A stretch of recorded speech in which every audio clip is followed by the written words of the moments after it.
How though? How? But How are they so scared when things like when you start doing this to kids? It, who is not at the top? A prime minister, the royal family, the most powerful people. Who is not sitting there saying we can't tolerate this? No, not just can't tolerate it. They celebrated everyone who covered it up. Not just, and that goes to the rule. So when all this blew up, 2015, people are realizing, oh my God, everything we were saying was right. So remember, we were attacked. Can you do me a favor? Can you play the clip of Tommy with Jeremy Paxman? Is this you? This is a 1 minute clip. Yeah. Play this clip. Go. And this is how long ago? 15 years ago? 15 years ago. 15 years ago. Go for it. His head.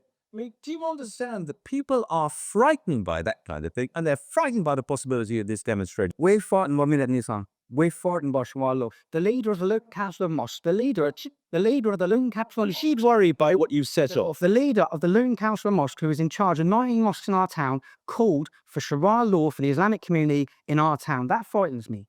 That frightens me. And you're not frightened by what the prospect of a lot of young men swaggering around a town, chanting about doing Chinese and the rest of it. Genuine causes. We've got genuine grievances. Ours is a righteous cause.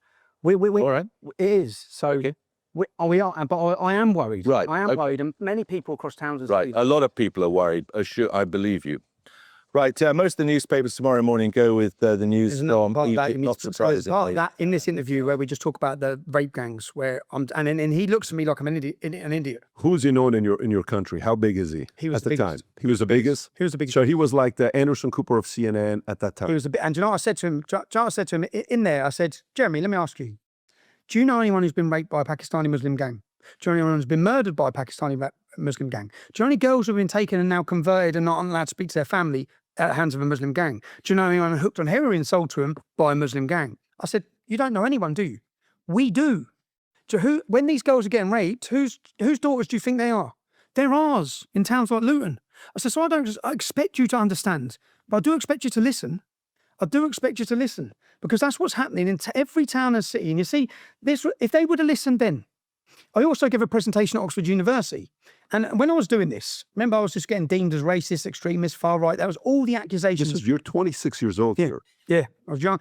I was young and I was in the deep end, to be honest. And remember, when I was never political, I didn't care about politics. And the problem is most working class don't, okay? Most people don't care about politics. We're not political. The Islamic ideology is very political. We're not involved in politics. But I didn't care about it. But then once I saw what was happening and I realised it across the country, we started giving a voice to it.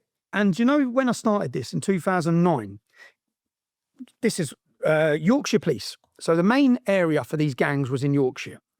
I go to the airport. I'm at Luton Airport. I get arrested by Special Branch. Okay. As they arrest me, they say, for a criminal damage.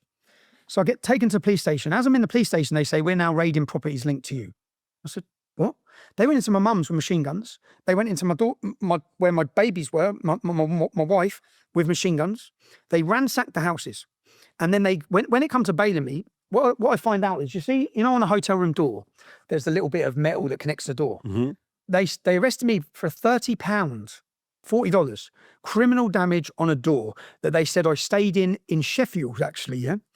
And I did stay in that hotel, and they know I stayed in that hotel because after we'd done a demonstration in Blackpool, we'd been in Blackpool, and there was a young girl who had been kidnapped, and they chopped her up in kebab meat. Yeah? Google this case, Google Charlene Downs.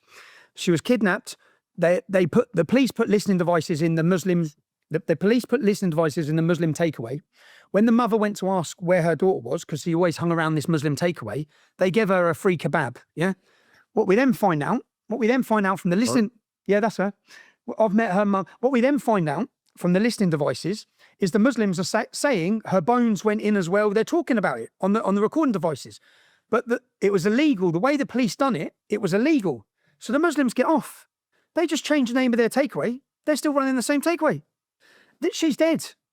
But these sort of things weren't making national news. These sort of things are going on across the whole country. But it had been silenced. Everyone was so scared. So fast forward, the report come out. When the report come out in Rotherham, and again, you're asking the important questions. Why? Why did no one do anything? And I ask these questions. But for asking these questions, that's why they want to shut you down. So why did no one do anything? And it wasn't just Rotherham. Then we had reports come out of Telford. We then had reports come out of Manchester.